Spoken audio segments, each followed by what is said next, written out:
Hello and welcome to the Integrity Sports Podcast. We are live at the Roman Oven Pizzeria. We hope you'll come by and have dinner with us and let's talk a little football. Our program each week is brought to you by Harper's Tree and Stump Removal. If you have any tree trimming, tree removal, or stump removal needs, Harper's Tree and Stump Removal has you covered. In addition to their tree service, they can also haul rock and sand. They do driveway work and can now do horizontal grindings of large wood debris piles.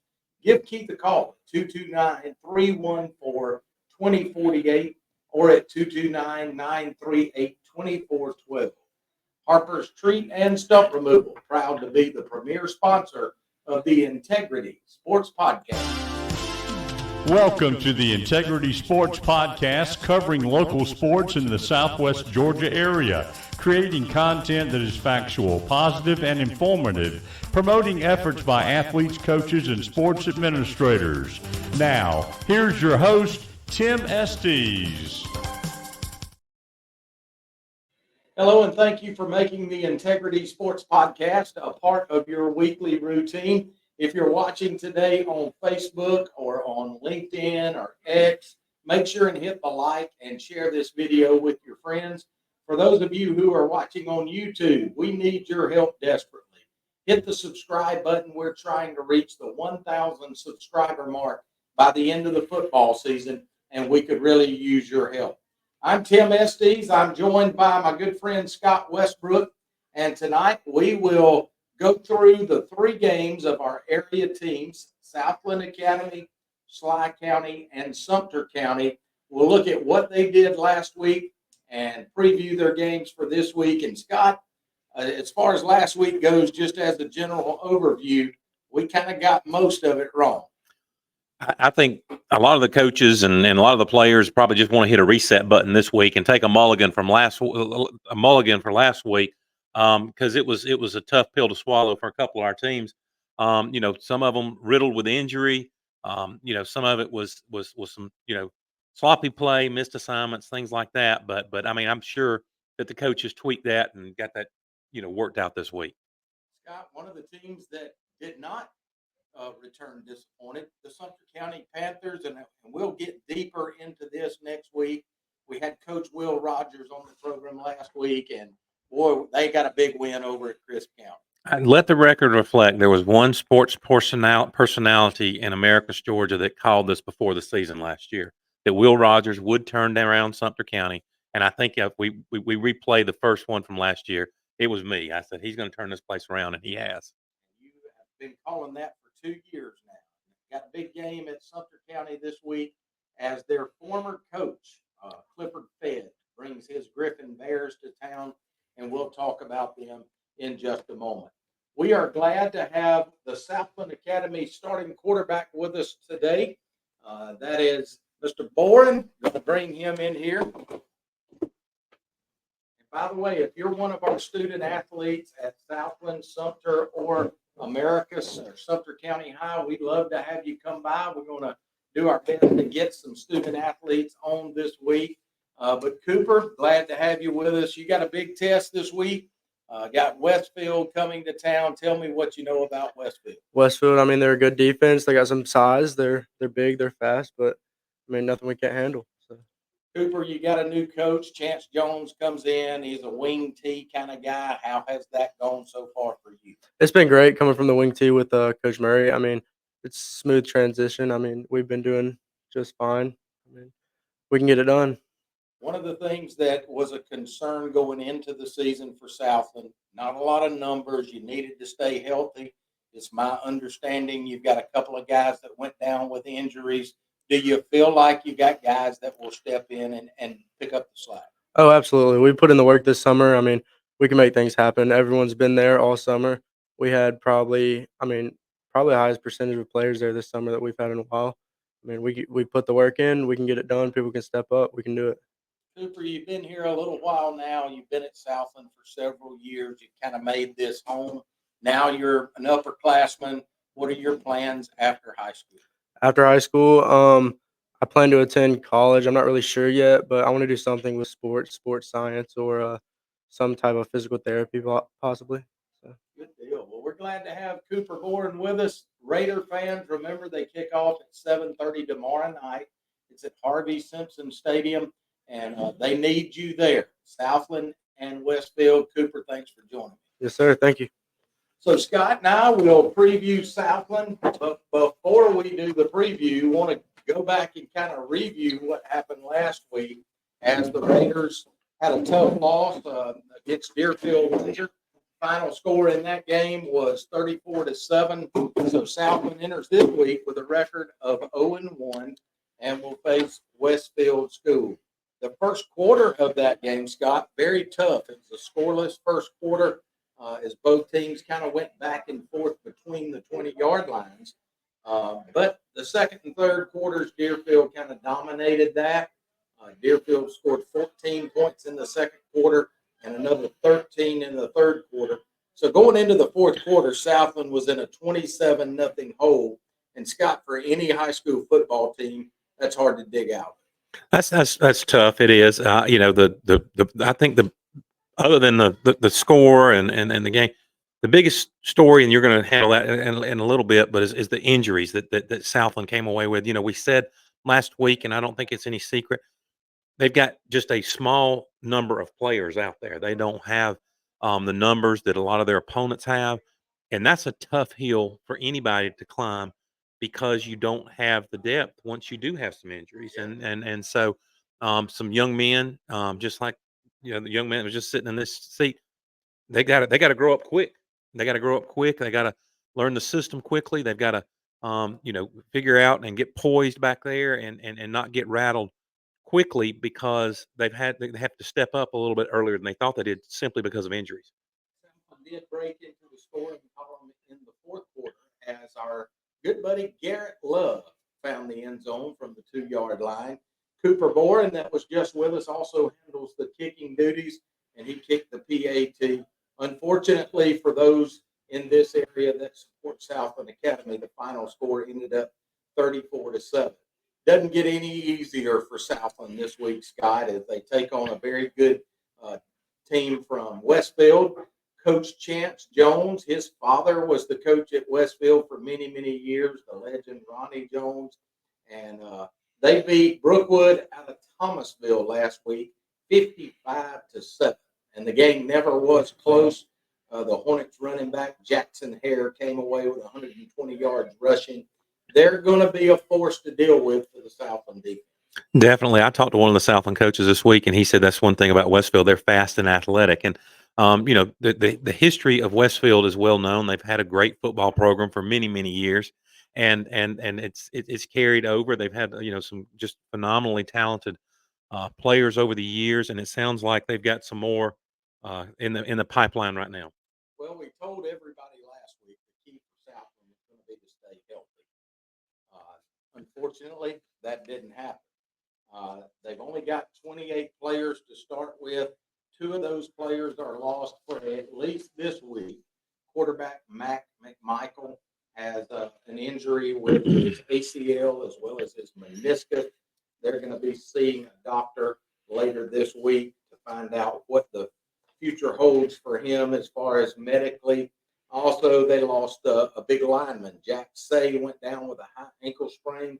And you know, Scott, for a guy of his size, a high ankle sprain can be one of those nagging injuries that just kind of haunts you for a while. Exactly. You know, with linemen, that's the thing is their footwork has got to be there. And then when you've got an injury there, it's tough to get in position and use the leverage, have the leverage that you have, because so much of it comes from your lower body strength. And if your feet and ankles, the foundation, if you've got an injury there, there's nothing to push against.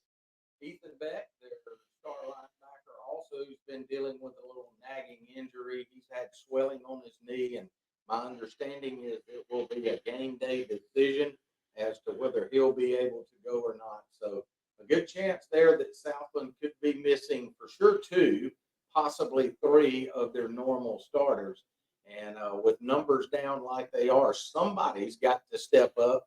I tell you what I've noticed with all of the schools that we cover, though, Scott, when things like this happen, you always tend to get a nice surprise. Somebody you really weren't expecting usually steps up and performs well. Well, and they're going to have to, you know, when you sit there and you just look and say, okay, well, we've got 2 or 3 injuries, at a school like Southland or Sly or a lot of these schools we cover, that's really 4 or 6 players that are out, because a lot of them go both ways. That's right. And so when you sit there and you've lost one guy that goes both ways, you've got to replace him, on both sides of the ball. And sometimes you have to do it with 2 guys who certainly don't have the experience that the guy you're replacing, the injured player, has. So there's a lot of concern, and I can't stress enough that there's so many these young men who are walking the halls, who are going to be one day going to be 30, 35, 40 years old, and they're going to be sitting at a restaurant one day and saying, "I wish I'd have played high school football. I wish I'd have played. I wish I." It's too late then, I mean, don't try not to live a life with regrets, and step up to the plate, and get out there with your friends, and because I mean, all these schools. One thing you can say about every school that we cover, the coaching is top shelf.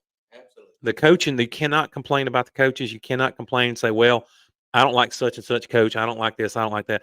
If that's coming out of your mouth, you better check yourself, because I'm telling you, these coaches will get these young men where they need to be in life and give them something that will propel them to be a team member and to work hard in life.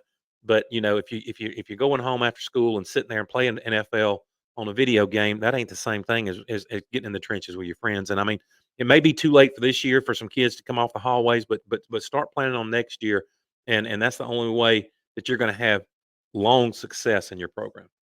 So Southland Academy takes on Westfield at 7:30 at Harvey Wait, Simpson Stadium. 7:30 or 8 o'clock. 7:30 this week. Okay, all right. If they move it to 8 o'clock, they haven't put that out in the public yet. Okay, I do know they moved the Deerfield game last week to 7 o'clock, and it was 89 degrees at kickoff at 8 o'clock last week. So okay. don't think the weather's going to be that hot this week. So as of right now, 7:30 at Harvey Simpson Stadium. We're grateful for our sponsors that bring you the Integrity Sports Podcast each week. One of those is One Digital Solutions. They are a steward of personal growth and business development.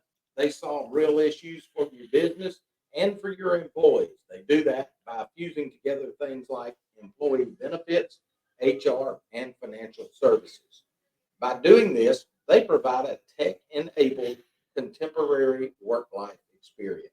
It really is everything all in one. It's One Digital. Contact our good friend Will Peterson. His number is 229-347-6289, and let One Digital assist you today.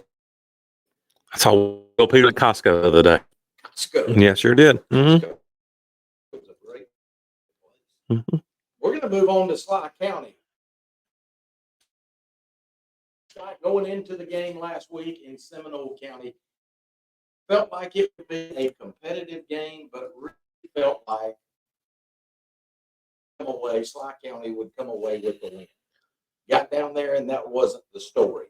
Cats ran up against a tribe of talented players in Donaldsonville who were not intimidated, and their fans were really fired up. I hadn't thought about this, but Sly was the preseason number 5. Seminole wasn't. They took offense to that because they are a good football team. And boy, they were ready from the opening kickoff. Coach Cedric Stiegel is their head coach. He used to be here in Sumter County at America Sumter High as one of their assistants, but he's got a very talented group. And the Wildcats simply did not have an answer for his running back, Kamari Johnson. Kamari Johnson really rushed well, over 200 yards on the ground for that young man. The Cats missed a lot of tackles in the backfield that ended up becoming long runs. And we've got to tighten things up on defense this week. Well, that tells you the coaches had a good game plan. Our players got in the backfield, but you give a running back like who Seminole County has, you give him second chances, and he's going to make you pay, and he did. Sometimes you miss that first tackle, and next thing you know is all you see is taillights. And that's kind of what happened a few of the plays last week. I wasn't able to make that game, but I was watching it on NFHS and listening to y'all on the radio, and so it was that was the story of the game. Just some missed tackles and big plays, and it was kind of sloppy on both teams coming out of the gates. And Seminole County, they're have been through that single A cycle that we talk about a lot of times, where you got peaks and valleys. You have a group of athletes come through, and then you're at the peak, and then you slip into the valley a little bit. Seminole County's been in the Valley. They've had the athletes in the past, and they've been in the and it looks like they're heading up to another peak in their program. Yeah, their AD told me in the press box that if they're going to win it and win big, it's going to be this year. They dressed out 38 on Friday night. 21 of those were seniors, Wow. and it showed. Mm-hmm. Very, very good team. There were some bright spots for the Sly County Wildcats. Blake Weldon, in his first start as the starting quarterback, threw for 223 yards and 2 touchdowns. Kendall Sims, who was the player of the game, also had many of those receiving yards. He had 11 receptions on the night. Both of the passing touchdowns went to Kendall Sims. Scott, another guy that I know you like that really stepped up and had a great game, Connor Ryan. Mm-hmm. Yeah, Connor has really stepped. Connor. Anytime you saw him play some last year, he did well. He's going to be a kid that's going to be in position, be where you need him to be, and gonna you're not going to catch him sleeping a lot of times. He's ready there. Kendall Sims is just the spark that Sly's going to need this year to that and hopefully he'll be a leader on the team and because he's Kendall's one of these players that can play at the next level, and he's striving to do that. Absolutely. Scott, this week it's going to be tough once again, but we are at home. The Wildcats take on a very good Hawkinsville team that picked up a Game 1 win over Marion County last week. They kicked a late field goal and beat Marion 23-21. It was a defensive struggle from the opening kickoff. At the end of the first quarter, Marion County led it 7-6. At halftime, it was 14-14. And thanks to a 2-point conversion by Hawkinsville, they were able to tie it up at 14. It was 21-20 Marion at the end of the third quarter. And the only score in the fourth quarter was a Hawkinsville field goal that gave them the 23-21 win. Scott, I think this game will be much like their game from last week, but Sly County must be better tackling the ball carrier. That's the bottom line. When we make contact, we got to bring the ball carrier down. And when the first guy gets there, the cavalry needs to come on in and start stripping the ball and finishing off the tackle. And that's I feel quite certain we're going to see that tomorrow night. I think that it's pretty obvious in the film. The young men can see it. The defense can see it in the film.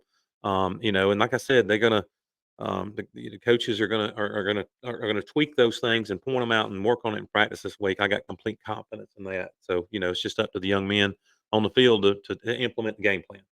One of the other areas Sly County struggled in this past week was running the football themselves.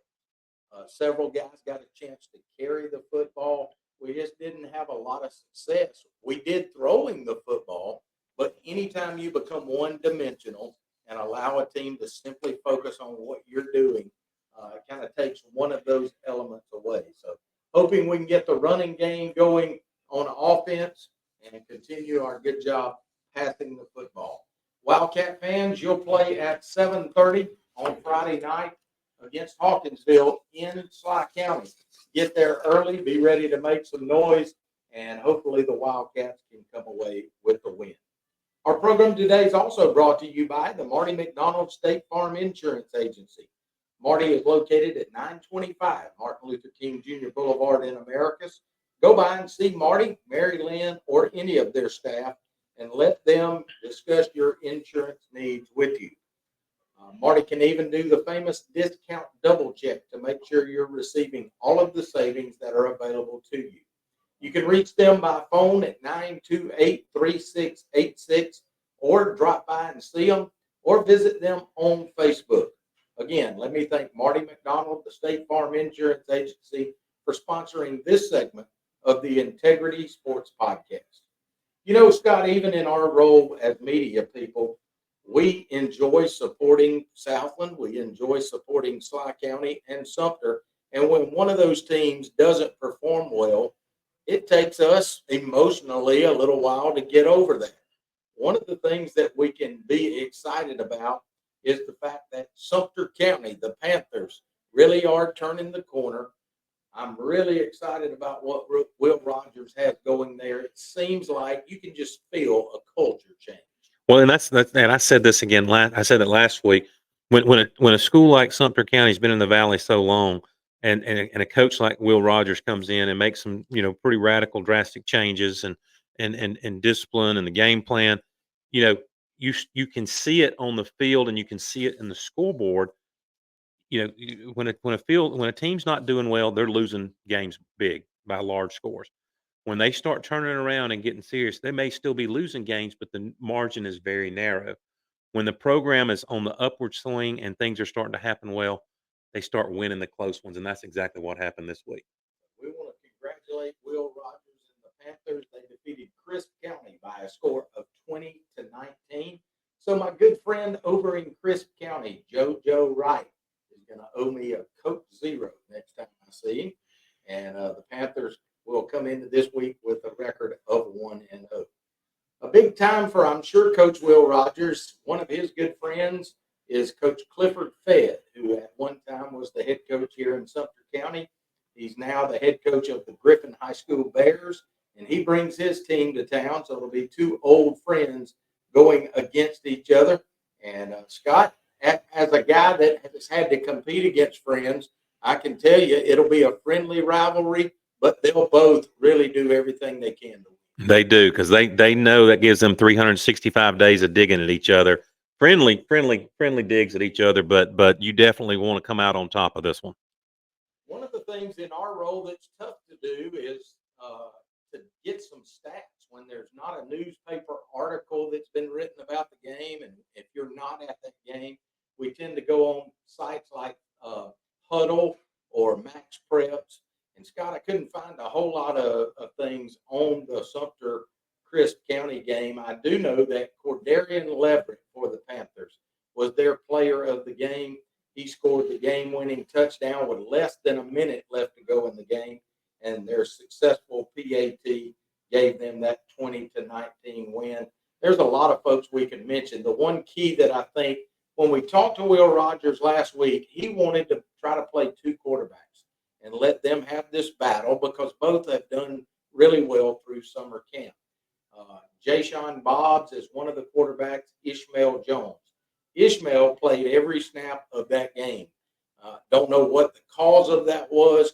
I'm sure Coach Rogers is hoping that he can build a little bit of a lead this week and get both of those guys some snaps. Definitely. I think that Coach Rogers is going to have a great game plan. I mean, anybody that can you go into Cordele and Crisp County and come out with a W has got got something going for him, and so I got complete confidence that he's got his engine firing on all cylinders. I don't think there was any injury reports coming out of that. I haven't heard anything about any injuries so hopefully they're all healthy and he can put all his starters in tomorrow night too. You may ask, what about the Griffin Bears? What kind of team are they? Well, they were 1-9 last year in Clifford Fedd's first season. This past Friday night, they opened their season at Tift County, and it didn't go well. Tift County came away with a 43-0 win. It's Coach Fedd's second year at the helm. So you think about what he did is last year here at Sumter, he was 1-8 or 1-9. He went 1-9 last year, and now he started with a W. He's got to be chomping at the bit to get a win. But I hope the Panthers have an answer for them. Definitely. I mean, Tift County, they had a rocky year last year. I don't know if this score is any indication of what Tift County season may be going to head to this year. But they, when you go your whole first game and come out and your offense still hasn't scored, it's tough to get your kids fired up to practice that next week. I mean, what do you build on from that? We went, we lost to Tift County, and Tift County, is coming off a pretty rough year last year. So, I don't know. I'm hoping that the Sumter County players, I know the coaches are going to be, but I hope the Sumter County players are realize the importance of this game because I mean, they played the rival last week, but I hope that they realize the importance of this game and really step it up and give the home crowd something to cheer for tomorrow night. You and I got on their fans a little bit last week and said, hey, you got to make that trip Well, the one video I did see, the stands were packed with Panther fans on the visitor side. Let that be a common thing. Get to Finkley Robinson Stadium and get there early and support these Panthers. They'll kick off at 7:30. So all three of our local teams are at home. America should have just a ton of folks in the city this week, as Southland will host Westfield at home. Sly County will host Hawkinsville at home, and now the Sumter County Panthers will host Griffin at home. Again, 7:30 kickoff at Finkley Robinson. The Fish House Restaurant, located at 224 North Jackson Street in Americus, has been a staple for the seafood lover in Southwest Georgia. Whether it's fresh fish, oysters, or shrimp in the Seafood Center, or a hot meal and a cold drink in the Fish House Restaurant next door, owner Mark Tyler and his staff want to provide you with a delicious meal tonight. Go by and see them today or give them a call. Their number is 924-5177. The Fish House, proud to sponsor the Integrity Sports Podcast. Well, Scott, we know about the three teams that we cover on a regular basis. There are some other games in our general area that we want to mention. Let's start with Marion County. We saw where they lost 23-21 to Hawkinsville. They'll hit the road this week to face one of the very good private schools in our area, First Presbyterian Day School. Yeah, Marion County, I think they're on the upswing. I think that they are, looking at last week's game, they're athletes that we knew they had coming up behind, the ones that graduated last year from Sly. We could see some sparks of players that were good ball players in Buena Vista. And so, but they've got FPD tomorrow night, and FPD is the home. They've got some pretty fertile recruiting ground up there in Macon, Georgia. So don't take this team lightly. You're going to see a pretty good football team. I'm going with FPD on this one. I'm going to be right there with you. FPD solid every year. They seem to have a good budget to bring players in when they need to, and FPD going to be a tough. Taylor County will play host to Wheeler County. Wheeler has been one of those Class A schools that had been down in the valley. You started to see them turn the corner a little bit toward the end of last year, and they got a win in game one last week. Taylor County hosting Wheeler. What do you think?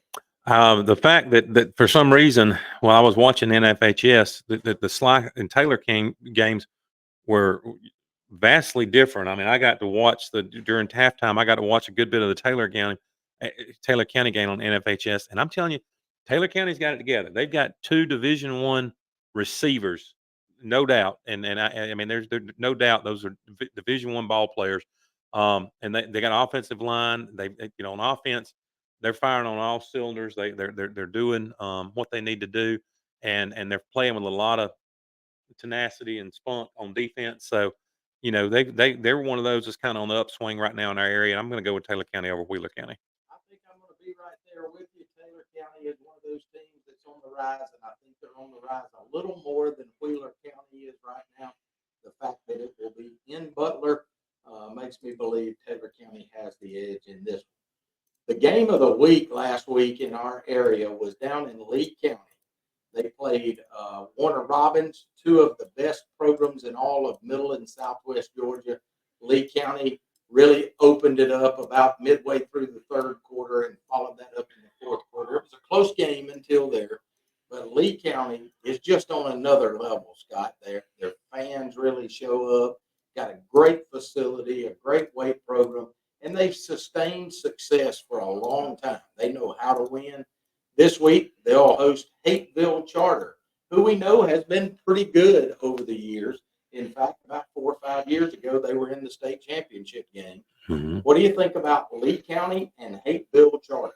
I think Hapeville Charter always has athletes. We don't have enough information yet on how their season's going to be this year, because they're kind of in a geographical anomaly right there, being near the airport in Atlanta area. It's tough to get a whole lot of coverage down here on what they have. The only thing I see that might be a problem for Lee County is the fact that they had to get up and they played a tough game for the first game of the season.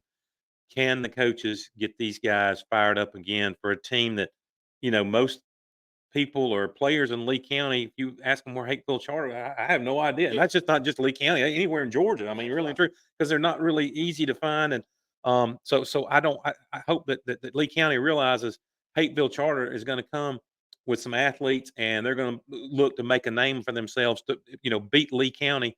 So that's the only thing I can see is if Lee County comes in, like they woke up from a nap and don't come in fired up this game, because Hapeville Charter will jump on them. But I'm still going to go with Lee County. Yeah, got to go with Lee County. Boy, they are playing really well and got one of the top running backs, not just in Georgia, not just in the Southeast, but in the country. Mhm.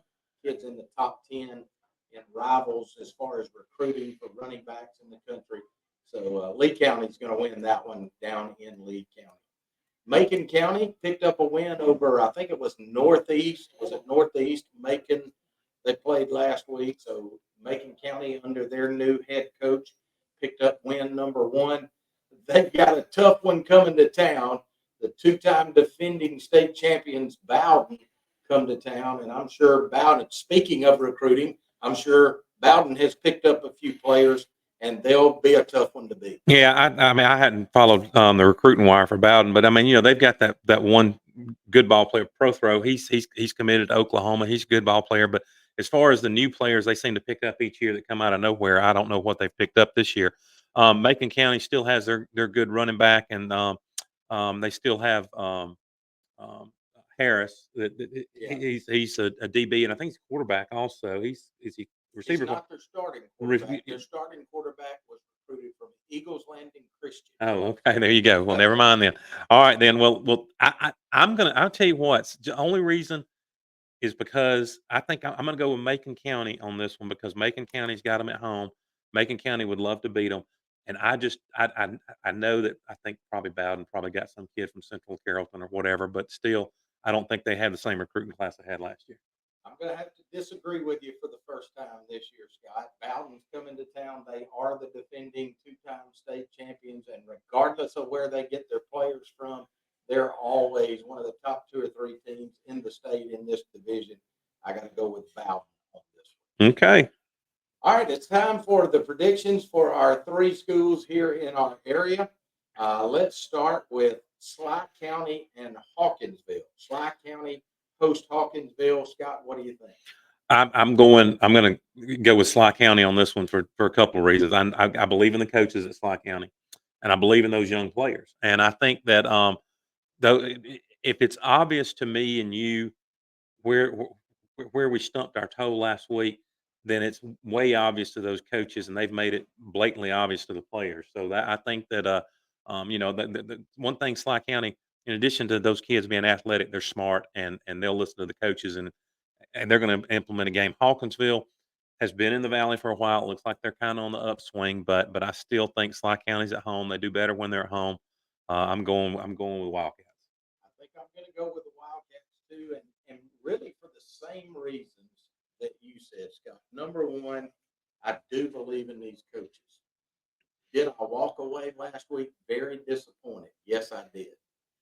The performance that we had down in Seminole County was not at all what I expected. I'm sure it wasn't what our coaches expected. But I do know these guys. I know their work ethic. I know their smarts, their football smarts, and I feel like they will make the necessary adjustments and get these guys motivated. And it's not going to be easy. Hawkinsville definitely a much improved team. Scott and I both look at Georgia high school football daily, and they've got Sly as a 33-point favorite. After watching film on Hawkinsville today, no way do I think it's going to be a blowout. Hawkinsville very good. But being at home and knowing Coach Darren Alford and his staff, definitely going to pick Sly to win this week. Their first win of the season.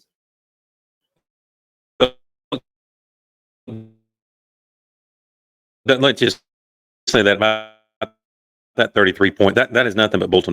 The flaws in the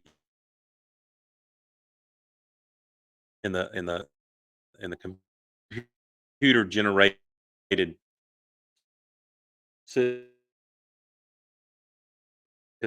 those scores and those. I mean, I don't know what from last week, the tapes from last week, and say that either team has a 33-point favorite in that game. So I just shows you how those computer generated uh,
Now we're back.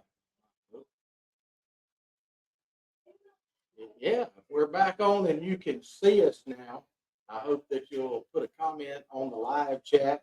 One of the things about doing this live, Scott, is when your internet goes out, you lose contact with folks. So hopefully somebody will come on and let us know. We are to our next prediction, which is Southland Academy hosting Westfield. the biggest issue I see in this game is Southland's injuries. Yeah. That is a, I pray and I hope those boys down the road prove me wrong. But when you're sitting there, I mean, it's going to be a David and Goliath situation. I mean, it really is. When you sit there and you're already, got limited numbers, and you're playing against a team that's fully stacked, that's has a strong history in football, and you're injured, and you having to replace. We said 2 or 3, but really we're talking 4 or 6 players. I'm just going to have to go with Westfield in this game, just simply because of the injuries that Southland's dealing with right now. I think that's going to be the tough thing.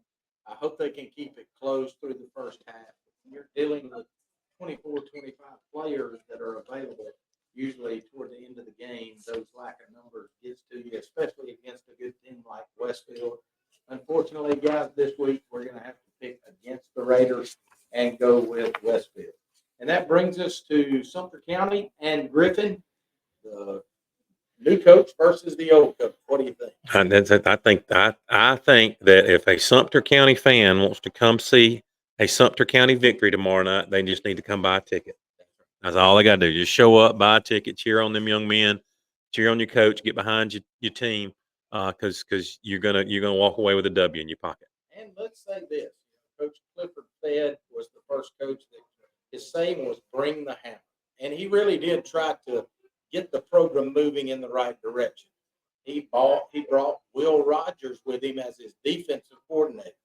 He found a different opportunity and left. Will Rogers said, "Hey, we've got this thing going where we want it," and he stayed to become the head coach. And it has certainly paid off. I'm going to go with the Panthers. Georgia High School Daily has them as a 3-point favorite.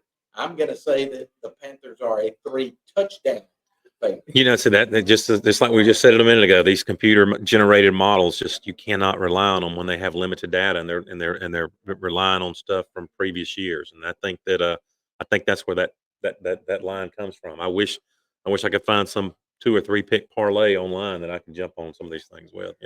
Before we close out tonight, you may notice Scott Westbrook's got his Colorado University football shirt on. I'm sure we've got a lot of the Colorado Buffaloes watching us tonight. And Coach Michael Pollock, former America's Sumter head coach, who's now on staff out at Colorado, is a regular on our show. We hope Coach Prime, Coach Deion Sanders, is watching too. But if you're watching out from Colorado in the football facility tonight, we're glad to have you. Carson, your son, a freshman out there, and I know he's excited, Scott, because he was recently medically cleared for full contact. That's got to be exciting for him. It just shows you how long, if you get a shoulder surgery in March, you finally get it cleared towards the middle end of August. That just shows you the recovery time for a shoulder surgery, how long it can be. And it's just, but yeah, he's tickled pink that he's no longer wearing the walking wounded yellow jersey. And the Buffaloes start their season next week. They're on Thursday night, I believe, and they're playing North Dakota State, a very good North Dakota State team. I'm gonna go ahead and give you my pick on that one. Colorado will win that game. I'm planning to hopefully be there, so we'll see what happens. I'm hoping that they all the stuff that I've been watching all season long, the Coach Warren Sapp and his defense. I mean, I tell you that's really the thing that I want to watch, that defensive line, because and there's a couple of the offensive linemen that were, believe it or not, were there that helped us when we moved Carson in, and it's funny. One of them got on the phone with me the other night, and I just told him how excited I was to see him finally play. It's a young man from Egypt. Came from Egypt. Yeah, came from Egypt. He went through the NFL Academy in Europe, and all the kids call him Yo-Yo. That's what they call him. He's just one of the absolute nicest guys you'd ever want to meet in your entire life. And we also know that in addition to Carson, you've got Travis Hunter, a Georgia native out there.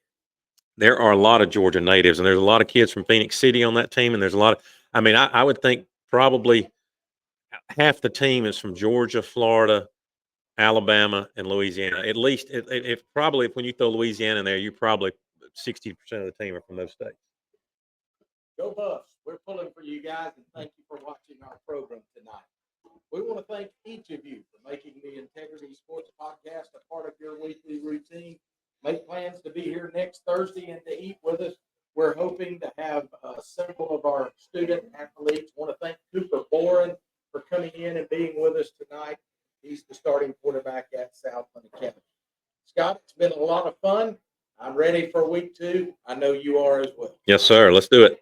Make sure to subscribe to our YouTube page, and whatever platform you're watching on tonight, hit the like button and share it. By the way, over 2,800 views last week, and we're grateful for that. We're getting closer to that 3,000 per week view mark. For my good friend Scott Westbrook, I'm Tim Estes. Thanks for watching. So long, everybody.